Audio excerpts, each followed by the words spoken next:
Hello everyone, welcome to another episode of To The Point. Today's topic of discussion is History of the Nation's Name. First, let us see why is it in the news.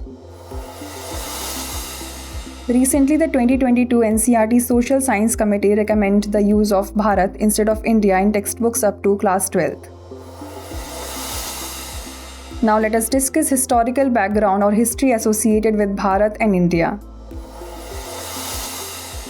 The words India and its variants such as Hind in Arabic have foreign origins. These names were historically used by outsiders to refer to the land south and east of the Indus or Sindhu River.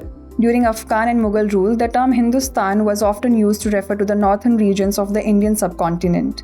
Later, European colonial powers, particularly the British, used India to describe not only the northern region but also the entire subcontinent. Now let us see where does the name Bharat come from in the first place.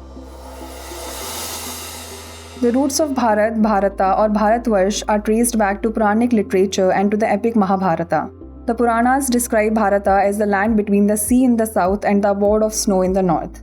Bharata is also the legendary ancient king ancestor of the Rigvedic tribe of the Bharatas and by extension, the progenitor of all peoples of the subcontinent.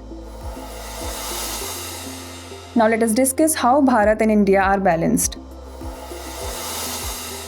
Article 1 of the Indian Constitution defines the name and character of the country. In the English version, it states India, that is Bharat, shall be a union of states, emphasizing India as the primary name. In the Hindi version, it reads Bharat, arthat India, rajyon ka sangh hoga, with Bharat given prominence. During debate in Constituent Assembly, some insisted on underlining Bharat as the primary name for the country, but ultimately India, that is Bharat, was adopted by the committee. Now it's time for the practice question. Consider the following statements. During Afghan and Mughal rule, the term Hindustan was often used to refer to the northern regions of the Indian subcontinent.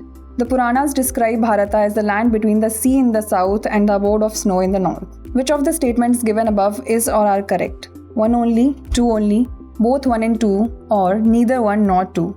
Send the answer to this question in the comment section. Stay tuned for the next episode. Thanks for watching.